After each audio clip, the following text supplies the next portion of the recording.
Excellent. And now we shall begin. Hi, all. Thank you so much for joining me. My name is Nathan Medina. I will be your host. I am with For Our Future Michigan, and I cover CD8, the 8th Congressional District, which is the Saginaw, Midland Bay City, Flint areas. I live in Lansing. I will be your host this afternoon. Assisting me is my colleague Megan Sloterbeek. She's in the West Side in Grand Rapids, and she is covering now CD4, formerly with covering CD3, which is West Side now around the Battle Creek Kalamazoo area. So I want to thank you for joining us today. Good afternoon, and welcome back to our Michigan Legislative Learning Series. Last month, if you were able to join us in last month's presentation, which we will have available to view again in the coming weeks after this video gets posted as well. We're going to post both of them, hopefully concurrently, so that you can review. But we essentially focused on the structure of the Michigan legislature, how Michigan government works, who holds power, and how bills move. Today, we will be shifting to the most powerful policy document of the year, and that is the state budget. If legislation sets tone and direction, the state budget really sets the priorities of both the executive and the legislature in that sort of tango that they do of back and forth in negotiations. It answers the governing question, and that is ultimately what, as a state, are we willing to fund? So March, and we are deep in the middle of March. Tomorrow is St. Patrick's Day. Don't forget to wear your green, everybody. And it's fitting. We're talking about money, and St. Patrick's Day is green. Pardon me, I just couldn't resist. March is when budget theory becomes political reality. So you may not already know it, but hearings and negotiations are already underway in the legislature. Stakeholders are meeting with committee chairs, with subcommittee chairs, having conversations about budget priorities and policy priorities just in the past few weeks since the governor's State of the State address. Hearings are underway. We're going to have a hearing that we'll be able to talk about a little later that will be popping up tomorrow and on Wednesday. Departments are pitching to legislators and committee chairs, if not already outright defending proposals for funding. And legislators are signaling their own priorities and those of their constituents.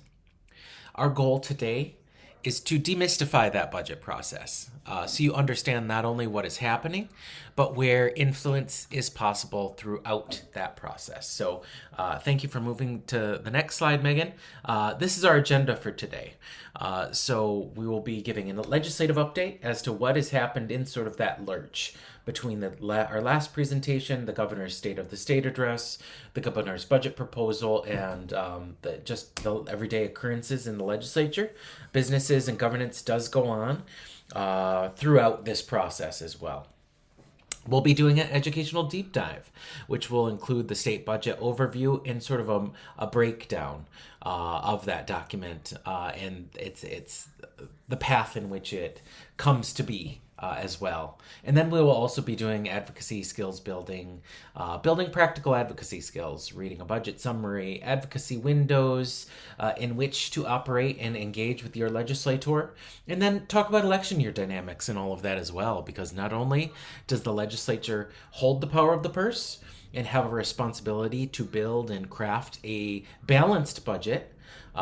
Michigan cannot operate in a deficit. Our 1963 Constitution has a balanced budget amendment in it, so you cannot spend beyond your means, and that can require adjustment throughout throughout the calendar year. But those election year dynamics, thinking campaign season, for primary campaigns from end of spring till summer, going all the way to the general election in November, and then the outcome, and then the lame duck session that is to come. So all of those will come into play as well. So in February, we grounded ourselves in structure, and we covered Michigan's bicameral legislature, leadership dynamics and partisan composition, committee power and responsibilities, session timing, and how to track bills at legislature.mi.gov. I will drop that in the chat just in case you want to take a peek as we speak. There you go. You can click that. And we also reviewed the prior year's swearing in and early committee assignments. And that foundation matters because budget negotiations happen within that exact power structure. So in our time today, we will cover all of those things. So here we are. We find ourselves in early March now. Key context requires that the governor released her FY 2027 budget proposal in early February. The governor gave her State of the State address, as you can see from this calendar. All of these things that are crossed out have already happened. Starting with the Consensus Revenue Estimating Conference, the governor's budget presentation, and then her State of the State address. That State of the State address is her final State of the State address. Governor Whitmer is in the 8th year of her final term. Michigan governors are relegated, to 2 4-year terms. So we are at the tail end of the Whitmer administration. Appropriations subcommittees have already began meeting, and in January we had the Consensus Revenue Estimating Conference, the CREC or CREC, as you may hear that called out in, if you're listening to Michigan Public and you're talking about the budget, you may hear them say CREC. That's what that means, Consensus Revenue Estimating Conference. The CREC, it essentially consists of Senate, House, and state budget officials from the executive, the House, and the Senate coming together and doing their economic projections for the year. Those economic projections include inflation, include job rate and unemployment rate. They also include how much revenue they project the state will be getting. That really defines how much lawmakers believe will be available to spend. And that number that the CREC comes up with essentially shapes all the conversations to follow. That conversation right now is not abstract. It is how much do we have and how much do we allocate from those projected numbers. Next slide, please, Megan.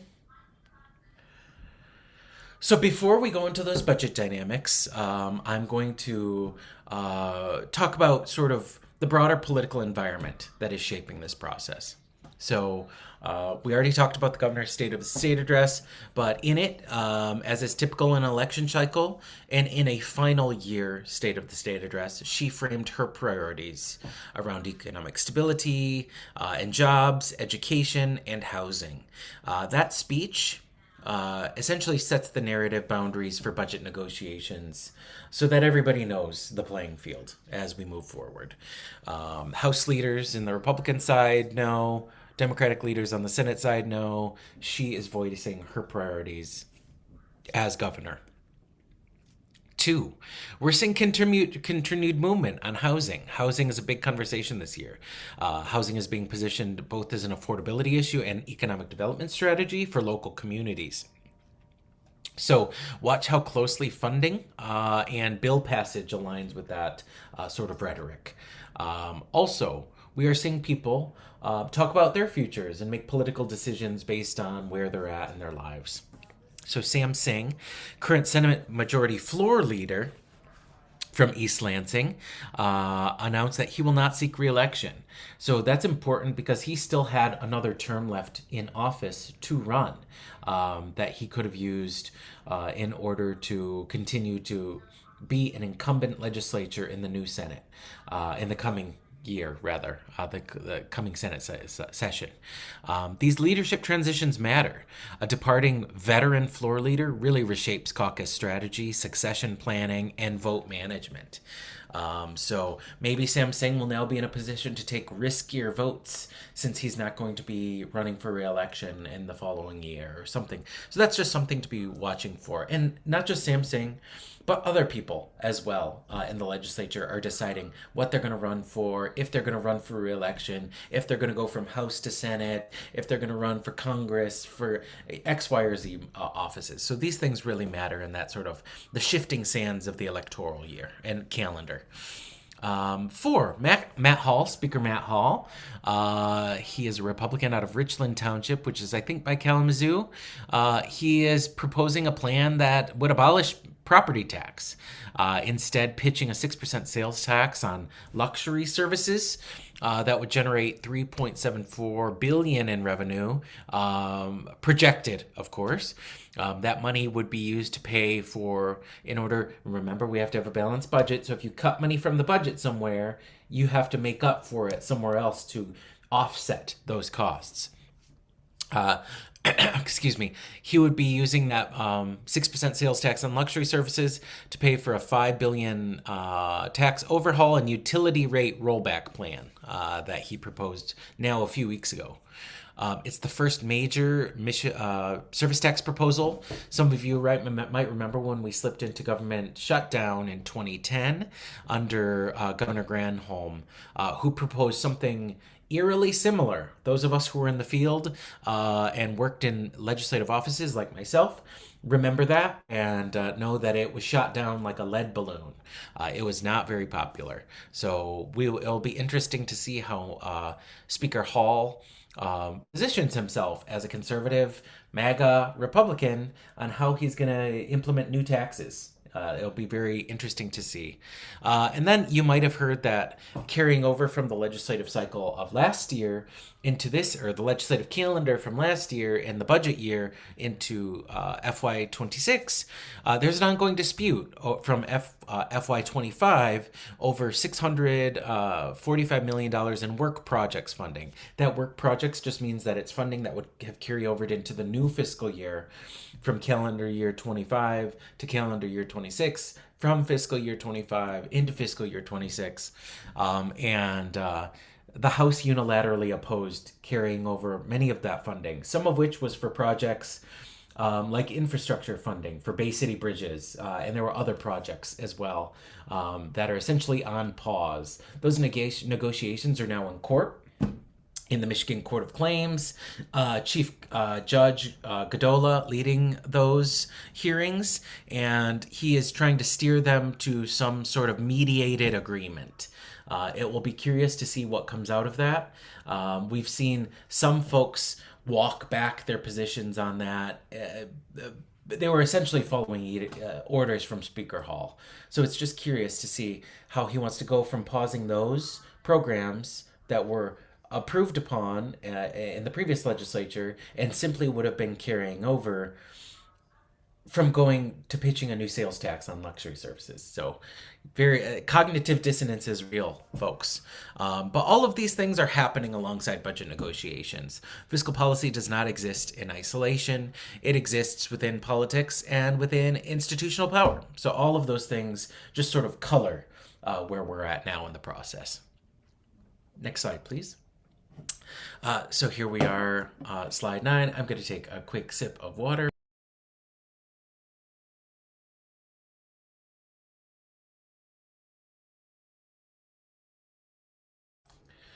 So what is a state budget? Our state budget, our fiscal year runs from October 1 to September 30th. The FY27 budget we are discussing would take place on October 1st, 2026. The state budget is not one bill. It is a series of appropriations bills divided by state department. Budget language can expand programs, restrict programs, create reporting requirements for various programs within those state budgets, and can influence administrative rules. If a program has no appropriation, it does not operate. It's very interesting to see. We say that the bill is not one bill, it is several, but it is several bills often combined into one. So sometimes you will hear talk of an omnibus budget bill.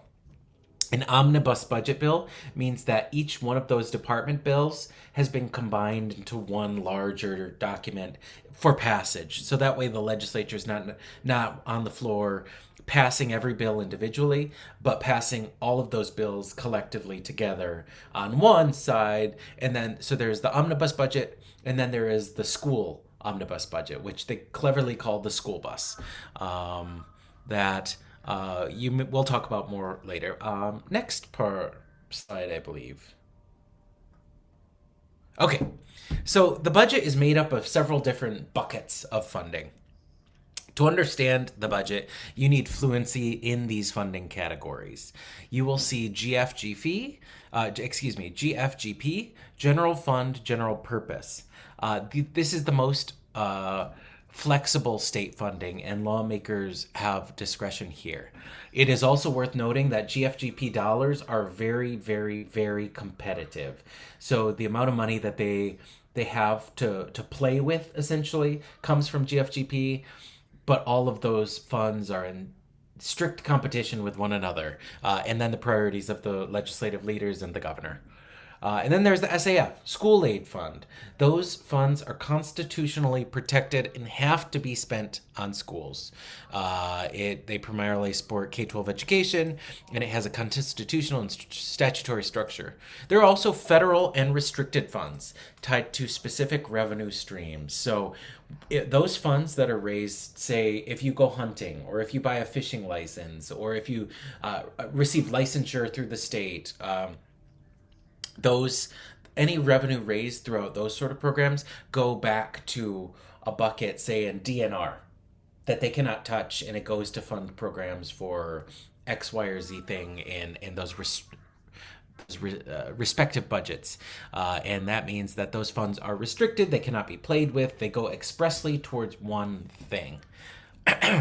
Whenever somebody asks, fully fund this. So this is something to keep in mind in our advocacy conversations as we move ahead. They may ask, fund from where? Remember, GFGP is competitive money. Do we want to propose a new fee? Do we want to propose something that is restricted in a very specific revenue stream? But they will ask, where do we fund it? Where do those dollars come from? So fiscal specificity builds credibility. Fiscal specificity builds credibility. So if we can think with that sort of frame set as we engage with legislators in the coming weeks ahead, the better off we'll be. And the more serious we'll be taken. Next slide, please. So in this next budget slide, this gives you a general overview of the budget process. So the process flows like this. The governor proposes her budget at the beginning of the year, at the beginning of the calendar year, not the beginning of the fiscal year. Remember, the fiscal year starts October 1st, but the proposal for the new year sets the tone for conversations for the coming fiscal year ahead. So the budget that we will be negotiating for this right now in 2026, year of our Lord, is FY27. I know it's enough to make you go cross-eyed, but that's just the way it is. So the governor proposes her budget. Now then, House and Senate appropriation committees assign departments' bills to subcommittees. Remember, there's an appropriations bill. Remember from last session, there's the appropriations committee, and then each department has a separate and individual subcommittee. So there's corrections, there's agriculture, there's Department of Environmental Quality, there's education, K-12, there's higher education, transportation, so on and so forth. So those subcommittees do the majority of work of the appropriations process. Those subcommittees hold hearings. For instance, tomorrow there will be an appropriations committee in the House meeting on agriculture or K-12. There will be a subcommittee meeting tomorrow. Advocates will be flooding the Capitol, essentially, to fill that legislative hearing room just to show support for a single program in a larger budget. That is how that kind of works. So the subcommittees, they do the work of the budget. They hear from interest groups and stakeholders. Then they begin those budgets and mark them up. Marking up simply means you go line by line with your person from House Fiscal Agency to make sure that the numbers are correct and balanced, that they are in line with projections from our CREC, our Consensus Revenue Estimating Conference, and that they are in line with budget projections that are coming at the next one in May. So from there, the subcommittee votes on whether to pass that bill. Quite often, it's unanimous. all members of the committee will vote on this. If there's something contentious in the budget, you may see a split. Democrats voting one way, Republicans voting another, but that generally is not enough to stop a bill from advancing to the committee of the whole for the Appropriations Committee. From there, committee does the larger rigmarole. They do the whole song and dance again, but less specific, more general. Then the subcommittee votes to move the bill on to the House or Senate floor. Then from there is a floor vote in each or either chamber, depending on where they're at. And if there is any difference in a bill, so a bill can't be signed into law that has any differences. So that means if and when the House passes a bill and sends it to the Senate, or the Senate has their own version of a bill, they have to be reconciled. So they're called conference committees. They're assigned by the leadership in either chamber, and they convene to resolve any differences. After which those bills go back to the legislature, are voted on again, and if and when they pass they only need 50% plus one to pass, a majority plus one, so it's not a tie. And then that final bill goes to the governor. So it's important to know that on paper, the statutory deadline for passing a budget is July 1. That's very important to know, but there's no teeth to that. So we can work in that sort of gray period from July 1 to October 1 without a budget having been passed. That puts all pressure on legislators after July, August and September rather, to really get that budget done. All the interest groups, they have rallies on the Capitol lawn. They go to committee hearings. They pepper the legislators with emails, with phone calls. They hold rallies in district about the programs or budget funding that they are concerned about, and make a lot of noise. I have a feeling that due to the legislative and electoral calendar, that we will not see a budget like we did last year. Last year's budget was long overdue and was passed well into October. I think it went into effect on October 7th, which is a full week after after the mandatory start of the new fiscal year. So I have a feeling that will not happen again. Legislators want to get back to the district. They want to campaign. They want to sell voters on their responsible governance. And I don't think you can do that if you let the budget go long overdue. Next slide, please, Megan. So as mentioned, the Appropriations Committees are amongst the most powerful bodies in Lansing. There's the larger Appropriations Committee, and then those committees are broken up into smaller subcommittees that deal state-specific departments. So like the school aid deals with MDE or higher education. Health and Human Services, that's the largest state budget. That deals with the department DHHS. Transportation deals with the MDOT. Michigan Department of Corrections has the correction subcommittees in either the House or Senate. So very often, these committees are staffed with people who know. They have some know-how. A lot of school aid members either are teachers or administrators or some people with an education background somewhere in their history. You'll see folks, for instance, on the Judiciary Committee, there's not a Judiciary Appropriations Committee, but they like to have attorneys on the Judiciary Committee. In DHHS, you may have folks who work in social services, social workers or other folks who deal directly with constituents in their previous capacity prior to them being a state legislator. You may have engineers on the Transportation Committee and such. You see that throughout the process, and that is great, having specific expertise. I would say that's great, but it's not necessary either. You can become a master of a respective budget without having direct prior engagement in a specific field. So I don't want, if any of you were to ever run for office, I don't want you to hold yourself back as to your aspirations as to where you would want to land on X given committee, because you can go wherever your heart desires or wherever the caucus leadership feels that you could best serve. So after dealing with a budget, or essentially after maybe 2 years, you become very, very familiar with the line items in a respective budget, and you can become a policy expert in your own right.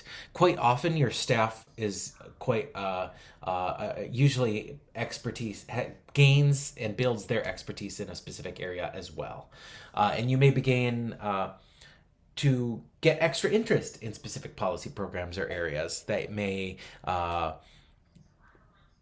collect your attention, and you can really have an input on how those programs operate when you're dealing with like legislative boilerplate language, which we mentioned.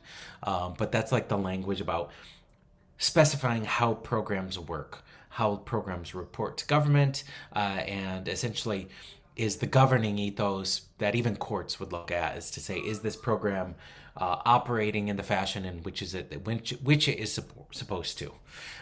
So remember, these policy committees shape ideas. Appropriations committees decide and determine funding reality.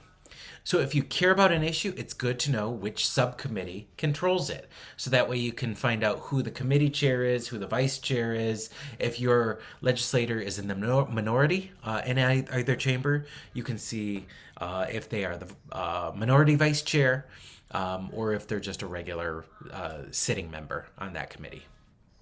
Next slide, please.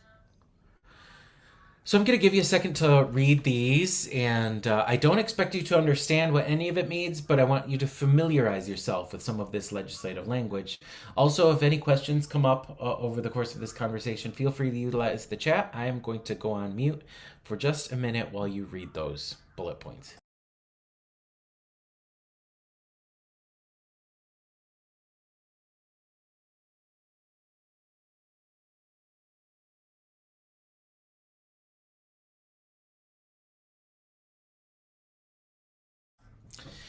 Okay, and as you finish reading, I will jump into it just for the sake of timeliness.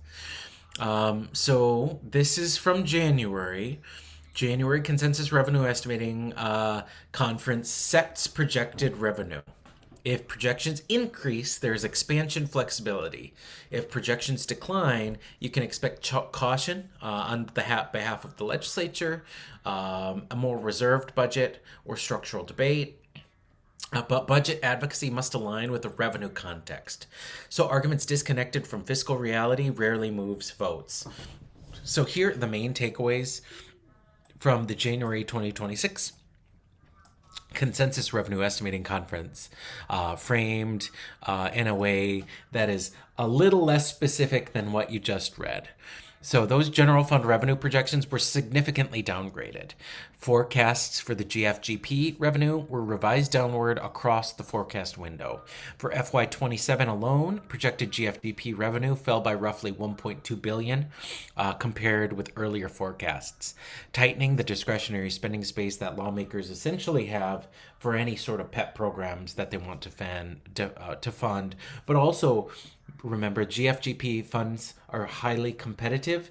They just made them all the more so with the downgrade in revenue forecast. Conversely, school aid fund revenues projections improved modestly, and while GFGP revenue declined, the school aid fund revenues were revised slightly upward, reflecting stronger sales tax and consumption activity. Part of that is also due to inflation. The more things cost, the more revenue the state gets back as a result of that.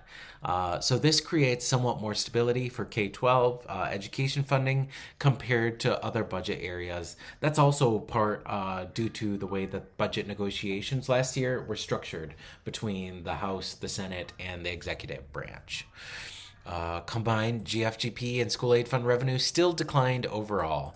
Total projected state revenue across the two major funds dropped by roughly $1.1 billion compared to previous estimates, creating additional pressure, downward pressure on the upcoming budget cycle. Policy changes, not just economic slowdown, and I touched on this earlier, not just policy changes, not just economic slowdown, drove much of the decline. So a significant portion of the reduced revenue forecast reflects recent tax policy decisions by those the quadrant. In the prior conversation, we talked about the quadrant, which is the governor, the Senate Majority Leader, the Speaker of the House, and it's actually not quite a quadrant. It's quad for there's five because it includes the minority leaders from each chamber as well. Budget pressure is concentrated specifically in GFGP programs because GFGP supports large discretionary programs like Medicaid, corrections, and higher ed.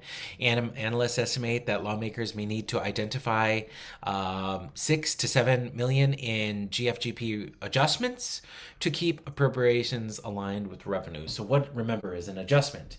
An adjustment could be an increase to build revenue and gain revenue to a tax increase or hike, or it could be slashing programs or slashing funding for programs to remain in balance with the 1963 Michigan State Constitution, which requires a balanced budget.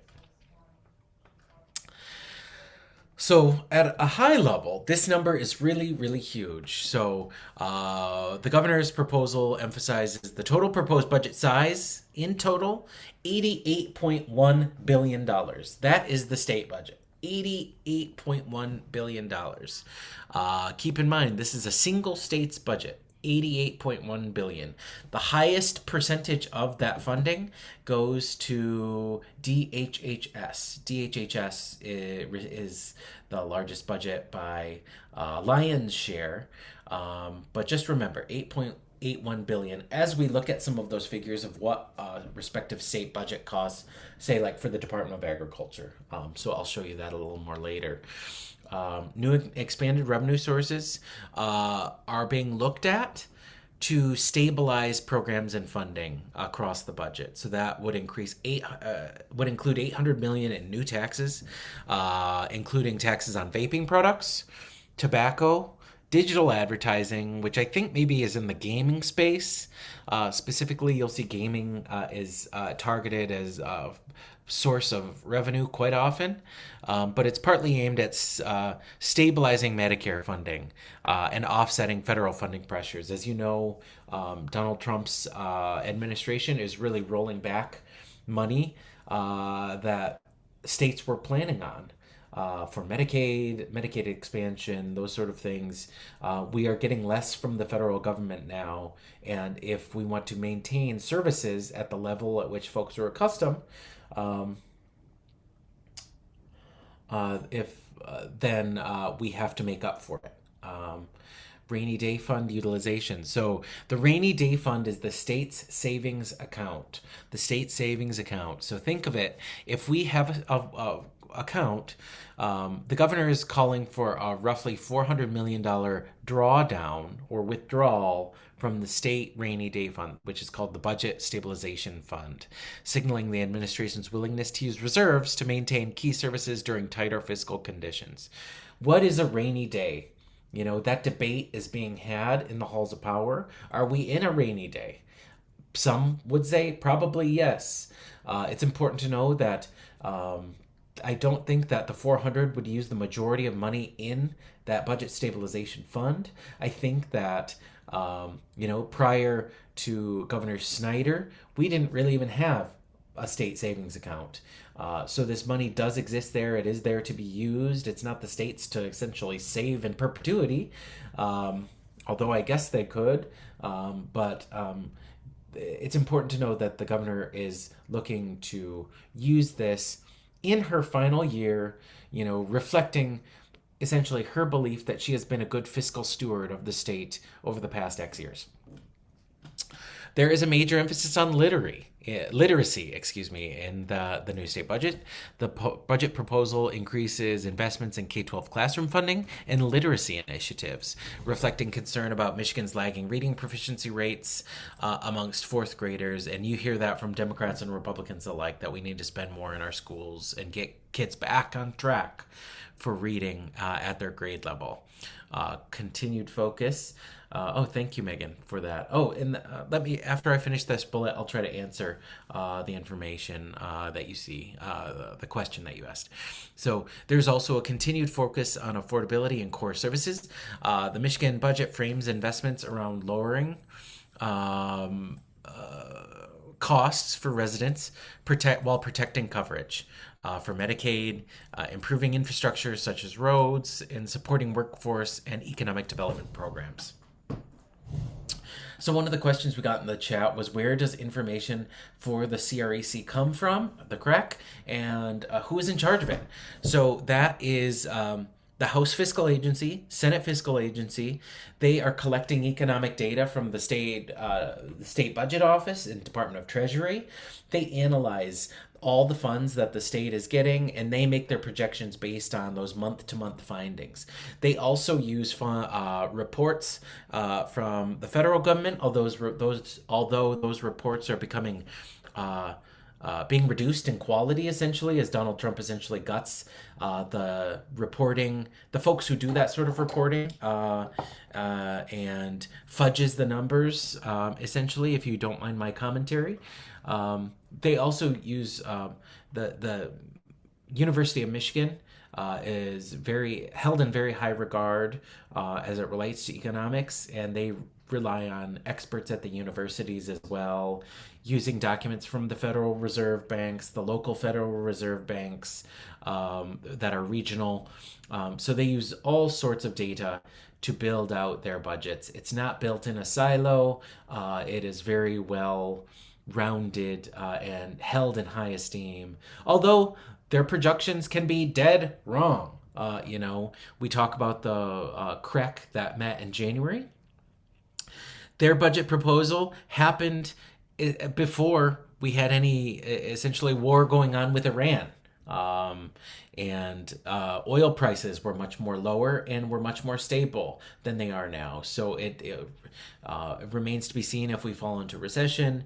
It remains to be seen how those budget projections are revised, if they are revised upward or more likely downward in May, so that the budget is even more cramped for cash in addition to cramped for time. Because remember, in statute, the budget is due July 1. If we get the consensus revenue estimating conference in May, giving us a vastly different number than what we had in January, we essentially have to go back to the drawing board. And that's essentially where you folks all pop in. But we'll talk about that after we talk about K-12. Okay, so proposed education funding. As you know, the school aid fund is where the majority of funding comes from. But let's ask. So let's see here. So I want to define these terms for us. So foundation allowance increase, essentially proposed increase in the per pupil foundation allowance. There's a set amount per student that each school district gets. That's why they do those count days in their respective districts. And I think they do it twice a year. So that determines how much money, essentially a baseline, the school will get from the state. So not all school districts receive the same amount of money. They get way more in Oakland County than they do, say, in Saginaw or Bay County. But the trend is continuing of narrowing funding gaps between affluent districts and more working class or impoverished districts. School aid fund investment. So the majority of K-12 funding comes from the school aid fund. That supports base operations, classroom instructions, and core district services. Targeted program funding includes additional resources for at-risk students, mental health and school safety, and literacy and early learning initiatives. Workforce and career pathways. You'll hear about workforce development and alternative education opportunities coming from legislators on both sides of the aisle. Those are in the interest of career and tech education programs and expansion of workforce development pipelines, essentially connecting schools with the next, with the next generation of employees directly to employers. And then there's operational support, funding for transportation, school meals, district infrastructure needs. Transportation, obviously, that is very vital to the health of a lot of and attendance of a lot of school districts, especially in rural Michigan. The funding needs are even higher just due to the nature of rural living. Folks live farther away from one another and from central hubs, so school buses need to travel longer and farther, essentially, to get students where they need to be. Michigan has been paying for universal school meals since 2023 after the federal government waivers post COVID lapsed. And then there are district infrastructure needs as well on a case by case basis. As you know, many of our school buildings are old and are crumbling. So all of those go into account while they review and look at the respecting funding buckets. Okay, so to give a quick summary of the budget, I know I've been talking at you for quite a bit, but the state budget is an operational expression of public policy. While legislation establishes authority intent, so that this program must or should exist, the appropriations determine whether the programs can actually function. Funding levels, line item allocations, and boilerplate language can expand, constrain, or reshape policy implementation. The governor's budget proposal sets the framework, but it's legislative appropriators who control and leaders who control the final architecture of what that bill looks like. So the House and Senate Appropriations Committee will revise departmental budgets throughout the spring, often reflecting chamber priorities and caucus negotiations and district level considerations before differences are reconciled in conference committee. Revenue projections establish fiscal boundaries of debate. So estimates from January and May define the available resources available for GFGP and school aid fund spending. These changes in these forecasts frequently drive mid-process adjustments to spending targets, and if drastic enough, to current year funding as well. So, for instance, if we fall into economic recession and the revenues of the state are badly hit, they will have to cut not only into future spending for FY27, but into current year spending for FY26. We've not essentially had to do that since the Great Recession of 2008, but if you remember that time, Michigan had been in a one-state recession essentially for almost a decade prior to 2008. They called it the lost the lost decade, essentially. So that is possible as well. We've not been in those dire straits for a long time, but anything is possible, especially now. Appropriations decisions translate directly to local outcomes. So funding allocation. If you hear somebody saying, "Well, what does this matter to me?" I'm not gonna pay attention to the state budget. They deal with state stuff. Well, our municipalities, from the smallest village up to the biggest cities, are determined by funding allocations made in the legislature. So our communities are directly impacted.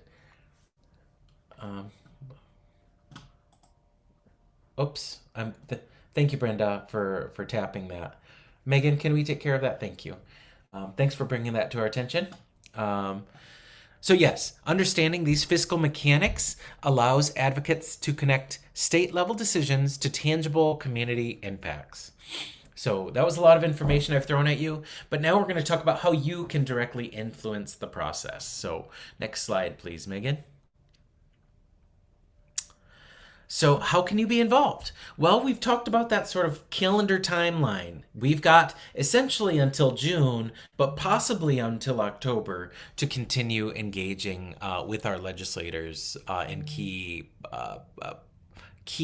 spots throughout the cycle. The early hearings that are happening now.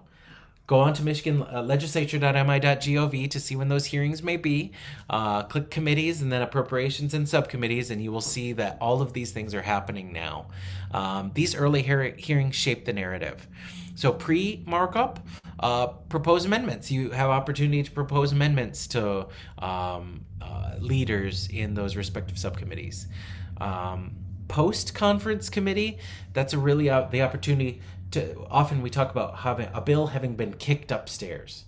What does kicked upstairs mean? It means it went from the subcommittee to the committee level to the leadership.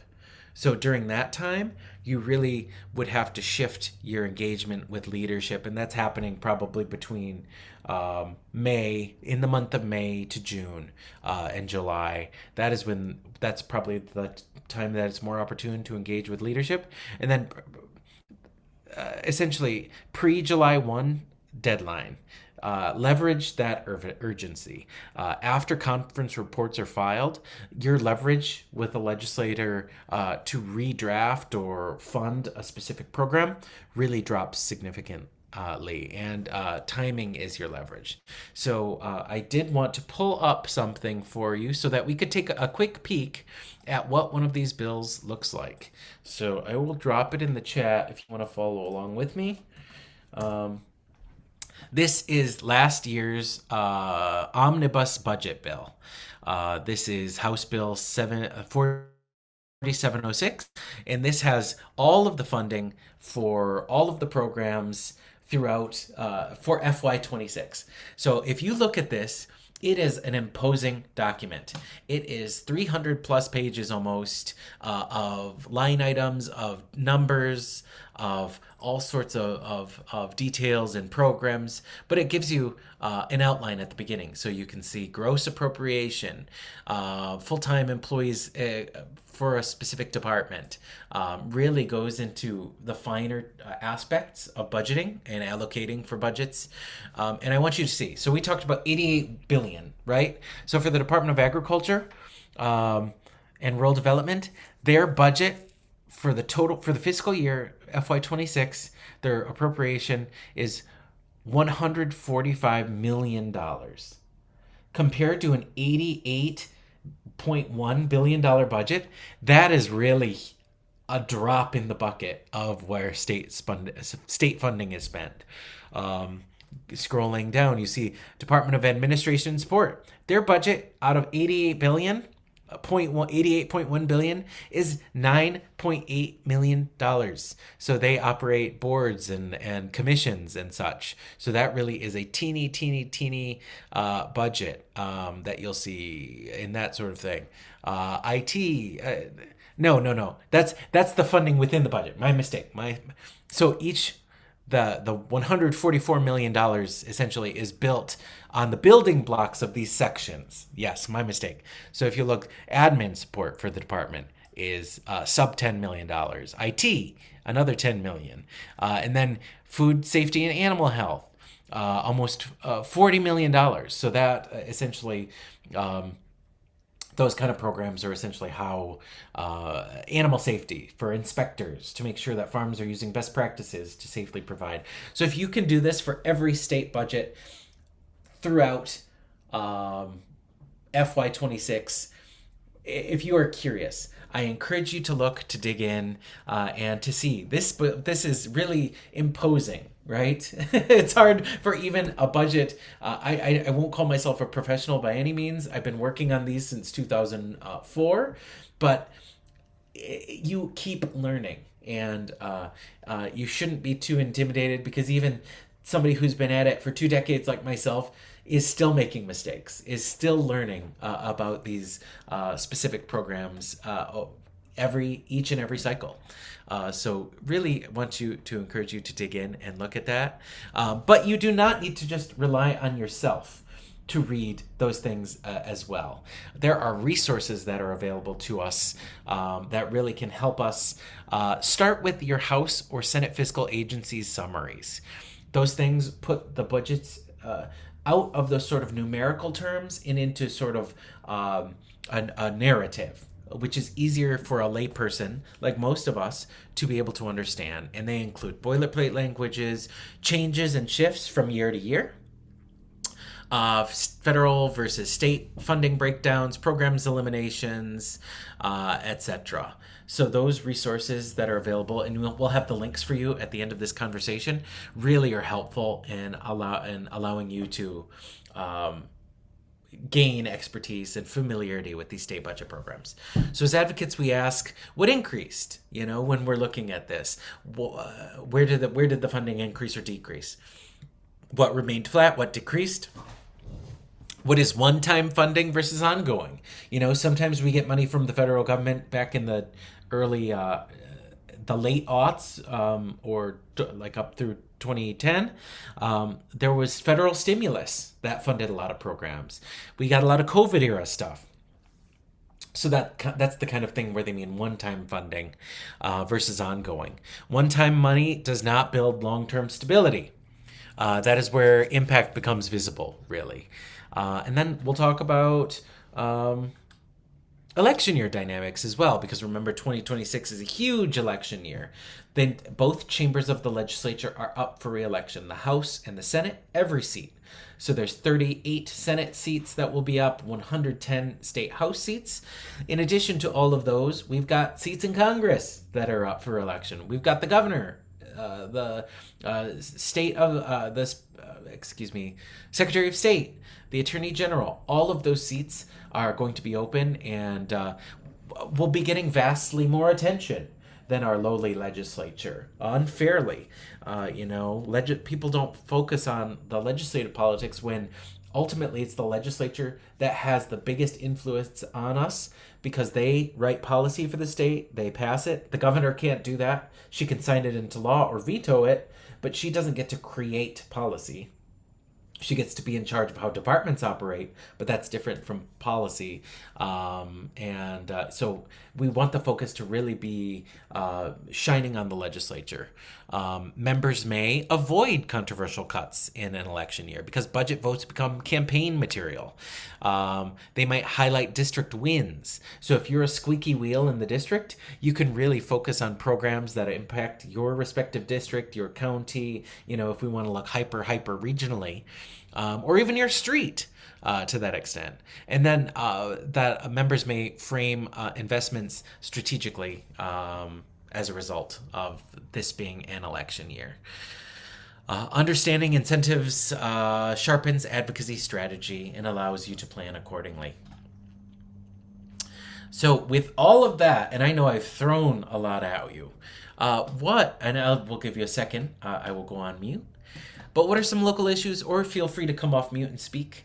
What are some local issues, budget funding issues, are you most concerned about? How do they intersect with the state budget? Where do you see opportunity? Please feel free to drop anything in the chat or come off mute as I take a breath and a sip of water.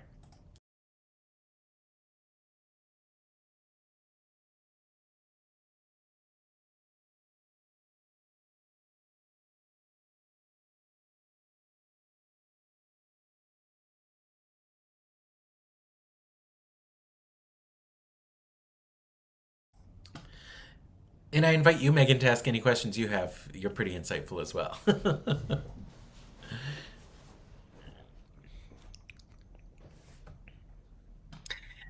Instead of dropping it in the chat, I'll just throw it out.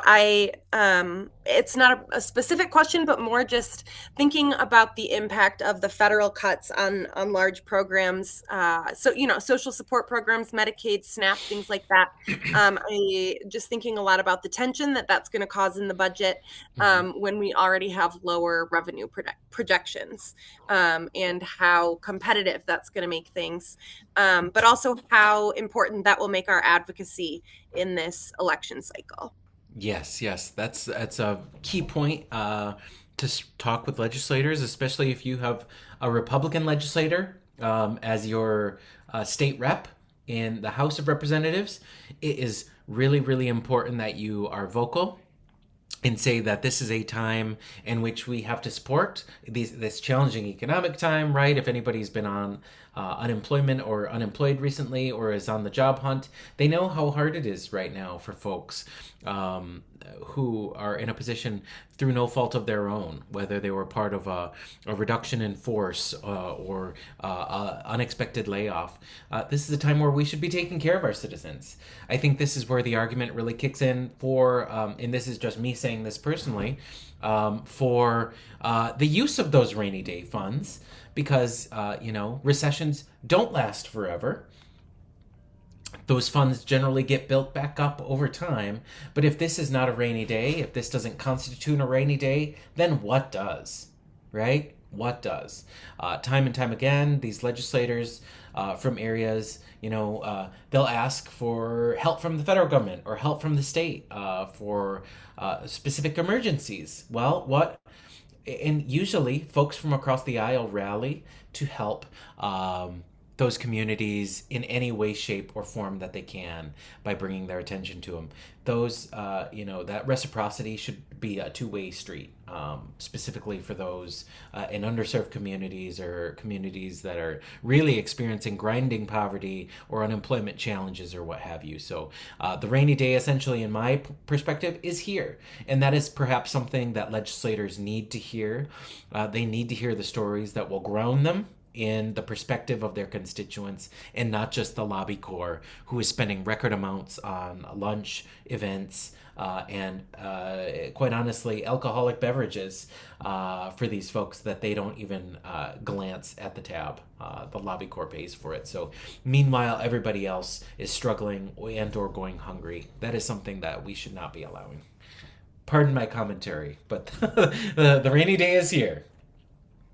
Yes, regular folks have a lot of power when it comes to contacting your legislators. You hold the stories, you hold the perspective. Feel free to share that perspective, or if you don't have it and you know somebody who does, say, hey, I think this is maybe something that warrants engagement with our legislators. So let's go on to the next slide, Megan, and I think that will help as it relates to resources. So next step in resources, how can we keep up this work? Next steps, maybe choose one department connected with your specific line of work or advocacy. Download the FY27 budget summary. Identify one increase or one something that's flat or a reduction, maybe a reduction that you don't think is just or right, and then create a policy question. Come prepared to discuss with how it could impact your community and engage with your legislator. You, of course, can go to house.mi.gov or senate.michigan.gov to find out who your specific legislator is if you do not already know, and you can share that information with them. They love to hear from engaged constituents who know slightly what they're talking about, where they don't have to go dig up answers or create the narrative themselves. If you are giving them the framework through which to answer or respond or respond to, they appreciate that all the more because it makes building a response all the more easier on their end. I encourage you to look at these budget resources that are available. House.mi, it really rolls off the tongue, right? I will drop that in the chat just so I don't have to repeat it because I'm having a hard time saying it after reading so much. There we go. There's House Fiscal, Senate Fiscal. So this is the economic counterpart to the House in the Senate. And then, of course, there's the State Budget Office. Whoops, I am on the wrong thing here. Let's see. And that's SBO, the State Budget Office. You can find resources here on the budget right there. And to get more involved, we are having opportunities even this week where we are going to be in downtown Lansing, engaging with legislators on the state budget. If that is something that you are free to do, I invite you to it. Feel free to check out the invitation right here, the Mobilize link. This has all the information. We will be collecting advocates to engage with their legislators. If that is something that you're interested in doing, we invite you to do it. We provide you with all the resources. You just have to come and wear a good pair of shoes and get ready to run around the Capitol all day, all afternoon. It is fun. You're with like-minded folks. You're not doing anything alone. You're engaging with folks who will be there on every step of your advocacy journey. To get more involved, visit the link provided right here. I will also drop that in the chat, and you will see not only the event that I dropped, that Mobilize link, but also other events throughout the course of the week. Oops, and did that? Okay, yeah, that works. Okay, with that, we are at the 3 o'clock point. Thank you for sticking it out. I appreciate you joining us for this budget conversation. I know that it was a lot of information thrown at you. We are going to have it's been recorded. You'll be able to we're going to upload it so you can be able to watch it again and again and again and share with your friends, share with your family, see what we're right about and as projections come out in May.